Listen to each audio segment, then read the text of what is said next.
Marley from the Energy Boutique with your energy forecast for Saturday, January 18th. Okay, so we have the moon in this Virgo energy for the majority of the waking hours of the day. We are going to see the moon go void, of course, at 9:03 p.m. Eastern Standard Time, and we'll be locking into Libra energy at 10:34 p.m. again, Eastern Standard Time. So first of all, having the moon in Virgo, wrapping up the final degrees is definitely going to put a lot of pressure on the headspace, but we are gaining clarity by having that pressure in the headspace. Again, just a reminder, the moon in Virgo needs to focus on what isn't working, what could be done better in order for us to fix, heal, and resolve the issues that, again, need a little bit of improvement, need a little bit of adjustment. I feel like, emotionally speaking, we're a lot more organized in our inner realm than we have been. And as we shift into the Libra energy, prepare to lose that grounding energy because, of course, we move all up into the headspace.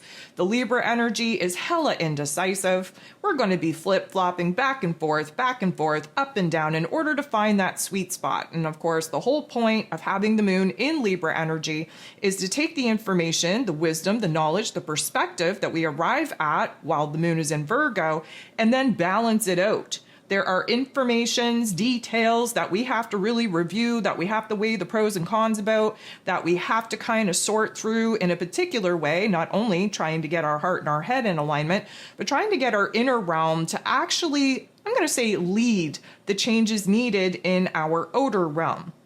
The moon in Libra, yes, is light and fluffy. We want to stick into the shallow end, if you will. But the whole point of the moon being in Libra is for us to find a new balance point within ourselves, a new compromise point within ourselves, a new peace, harmony, and contentment within ourselves and with other people. That Libra energy does rule over rulerships. I also think it's a very interesting dynamic that we will be shifting out of the Virgo energy and into the Libra energy here today, because today is also the last day of Capricorn season. Again, Capricorn energy, Libra energy are both cardinal signs. And because this cardinal energy is popping off, it's going to create a square, which means that we are going to be fully illuminated on where it is that there's tension and conflict in our heart space and in our head space and likely in our exterior realm. Because again, we're going through a growing pain. We're trying to grow. We're trying to process where it is that certain endings and closures need to take place in order for us to move on and start manifesting goals, visions, and dreams of this new version of self. And I think it's a very interesting dynamic that the moon is shifting into Libra energy, setting the tone for us moving into Aquarius season, which of course is taking place here tomorrow on the 19th. There's an astro forecast for this particular event. Get your January energy guide out for this particular event. We are definitely going through major changes, especially where the headspace is concerned. We're going to be working with air on air action immediately as we enter into this Aquarius season, which is going to not only put a lot of pressure on that headspace, but again, help us gain the clarity that we have been craving. So with all of that being said, there are 9 different aspects taking place here today. 6 of them are going to involve the moon. The moon, while still very much in Virgo energy, going to make a very harsh interaction with Chiron, that wounded healer who is now direct in Aries energy. This, of course, is going to highlight the wounds, the pain, the trauma. Why? Because the moon is in Virgo and we have to focus on what isn't working, what needs to change, what we have to kind of improve upon in order to fix and heal and repair our inner realm between our heart and our head. The Chiron energy definitely having us focused on what isn't working, what we're not feeling so hot about, but in relation to us, our identity, how we're feeling within ourselves, how we're feeling within particular relationship dynamics. There's going to be a lot of triggers and activations highlighting for us where it is that we're still holding on to fears, doubts, and insecurities. And of course, that's an issue. That's a problem. We have to focus on it, lean all the way into it in order to fix it, heal it, and resolve it. The moon is then going to trine, which is a beautiful interaction with Uranus, the Great Awakener, who is eagerly waiting to take rulership over Aquarius season. Of course, he is still retrograde, looking back, reflecting, reassessing, and in Taurus energy, where it is that we're still overly attached to keeping things the same. We have routines, people, places, things that we are holding on to, even though we've outgrown those particular chapters of those life lessons that they were meant to teach us, but yet we're still holding on for dear life. This trine is a gentle push in the right direction. This is an ease as we take a little bit of a step forward. Emotionally speaking, we are kind of receiving new insights. There's a new mood, new attitude kind of taking over, and we are starting to understand where it is that we are essentially the problem. And that is a beautiful thing because it means that we can get out of our own damn way. This is going to provide us clarity. This is going to provide us a new understanding, a new perspective of why it is that we're holding on to the old when realistically speaking, we've been doing nothing but praying for the new. The moon is then going to sextile, which is a beautiful interaction with Mars, the god of war, ruling over our physical energy, our drive, our passion, our desires, even our anger. He is currently retrograde, again, sitting his ass on the bench, reassessing, reanalyzing, revisiting, revising what his emotional motivations are, what needs to be done in order to remove and eliminate certain people, places, and things, factors, if you will, that aren't helping us to feel safe and secure within our own emotions, within our own physical body, and in our physical realm as well.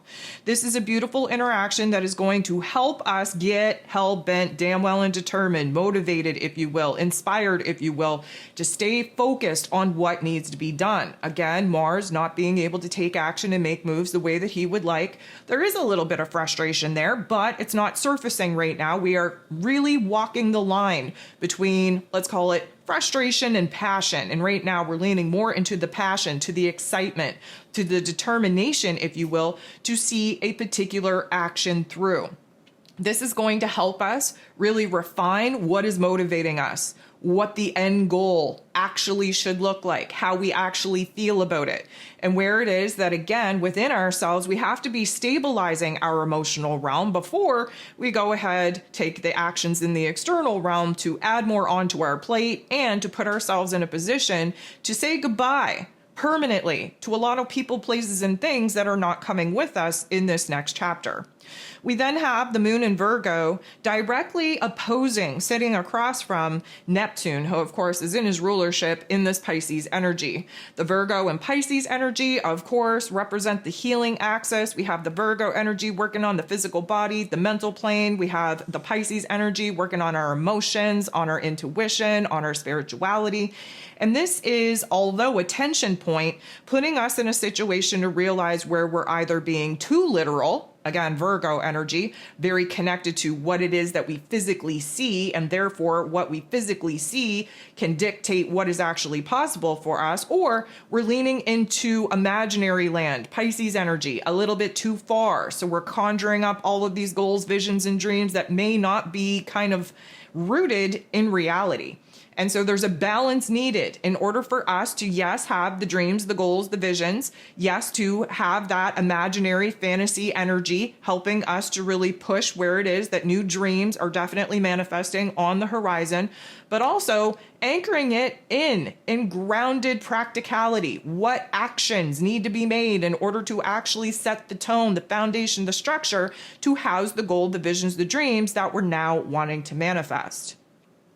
We then have the sun in the final degrees of Capricorn energy, which is kind of turning volume all the way up on the intensity to kind of learn the lessons that we're supposed to be learning. If you need to go back, listen to what Capricorn season was all about and what it was meant to teach us, definitely go ahead and do that. But we have the sun in this Capricorn energy sextiling, which is a beautiful interaction with the North Node in Pisces energy. And this is a beautiful thing. We love Pisces energy because, again, it's mystical, it's creative, it's imaginative.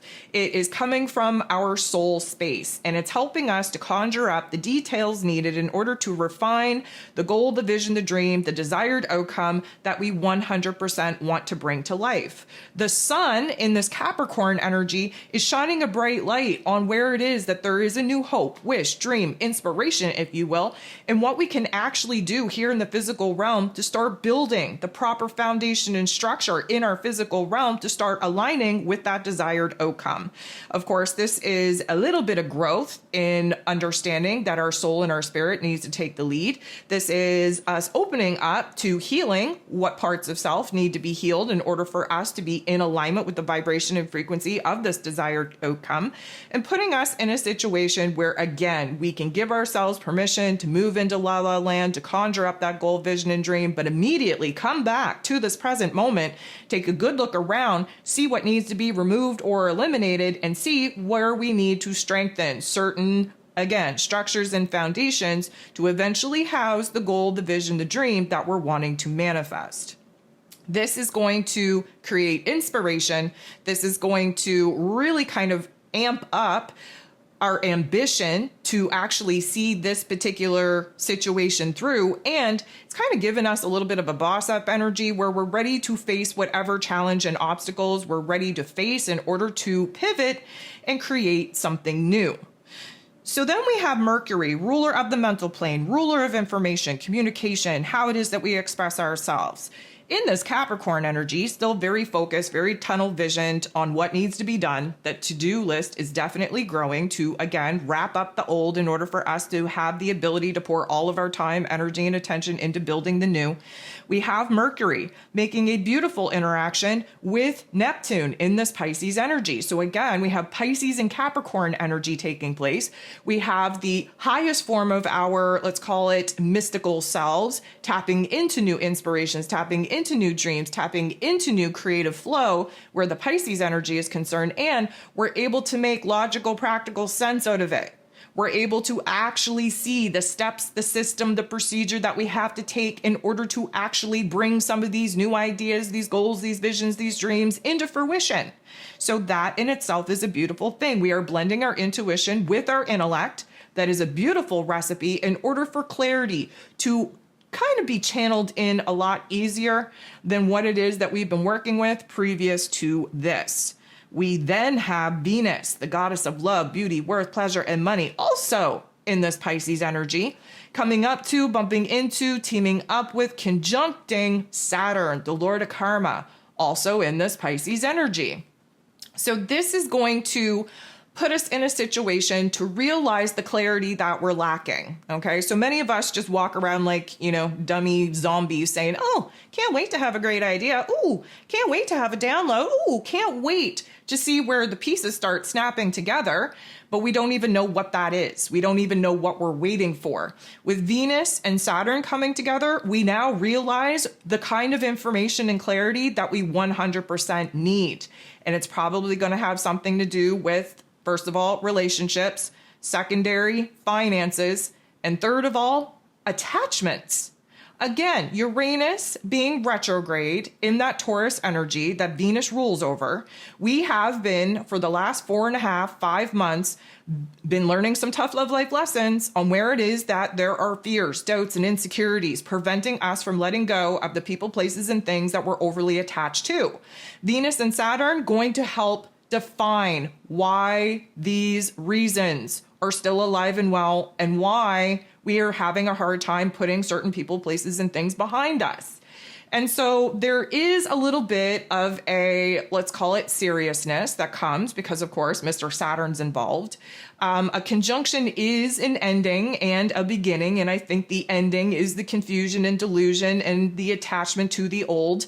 I think the new is definitely putting us in a different type of perspective and situation to understand what it is that we actually need as far as emotional safety, security, stability goes, as far as materialistic information goes. Again, money matters, resources, physical support, emotional support. And this is definitely in the Pisces energy going to bring up either the victimhood mentality that many people are still overly attached to, or the mentality of I am healing. I am actively working on the issues that are keeping me stuck in an old place and an old identity.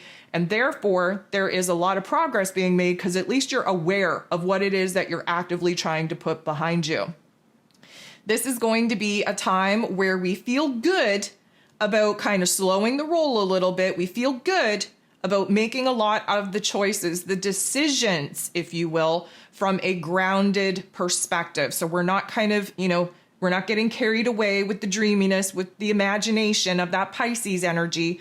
Saturn is here to help ground us. Venus, again, she's in love with love. She's romanticizing situations and circumstances. She's falling in love with potentiality. Saturn is bringing her back down to earth so that she can make decisions based off of actual facts in the present moment instead of potentialities in the future that haven't even manifested yet. So this is going to be an interesting dynamic, but we are going to gain clarity through a little bit of a reality check, especially where our beliefs are concerned, where our, let's call it, affections and relationships are concerned, and our wants, needs, and desires for financial safety, security, and stability. This could definitely feel like a little bit of a test, especially if you're in a new relationship dynamic, because this is almost kind of setting new boundaries down, new parameters down to see where it is that we're either creating a fantasy or we're rooted in reality. We then have the moon in this Virgo energy directly opposing that North Node in Pisces, which means that the moon in Virgo is sitting on top of the South Node in Virgo energy. Again, we have the nodes of the moon now on this Pisces and Virgo axis. There's a lot of information out there. If you haven't taken the time to inform yourself and stay ahead of the game, then that's on you. But this is a very important interaction because, again, that South Node in Virgo is going to want to pull us back to what is tried, tested, and true. What we're supposed to be doing here is leaning all the way into that North Node in Pisces energy, which means that we have to learn to go with the flow. We have to learn to surrender. We have to learn to trust ourselves, to trust the greater plan, and to actually have a connection with something a little bit greater than just the mental plane. What we need to let go of is that Virgo energy. Get out of your head space. Get out of trying to figure everything out. Get out of trying to, let's call it, explore all the options and variables, knowing damn well that they never unfold in the way that you think that they're going to. Let's move away from perfectionism, move away from obsession, move away from, again, using the intellect to hurt and harm your own damn feelings.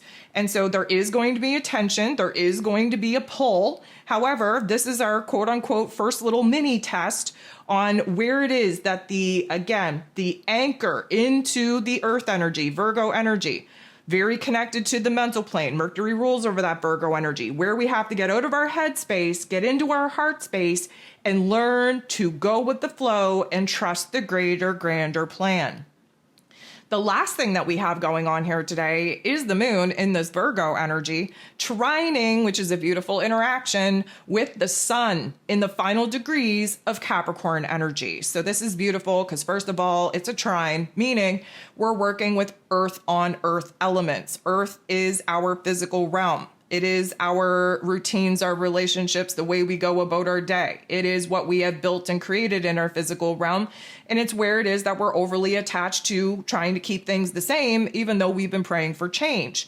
Anytime that the sun and the moon are coming together, there is going to be an aha moment, an emotional awareness of what we want, what we need, what we desire, how we can go about getting all of those things, and what is required of us in order to do just that. So this is a beautiful thing because the Virgo energy focuses in on the smaller details while the Capricorn energy focuses in on the bigger, broader picture. And so we have the ability right now to not only be on the same page within our own damn selves, but we understand the greater, grander vision, and we understand what is needed on the smaller micro scale in order to actually get there. 9:03 p.m. Eastern Standard Time. The moon in Virgo goes void, of course. 10:34 p.m. The moon shifts into Libra energy, and we call it a day.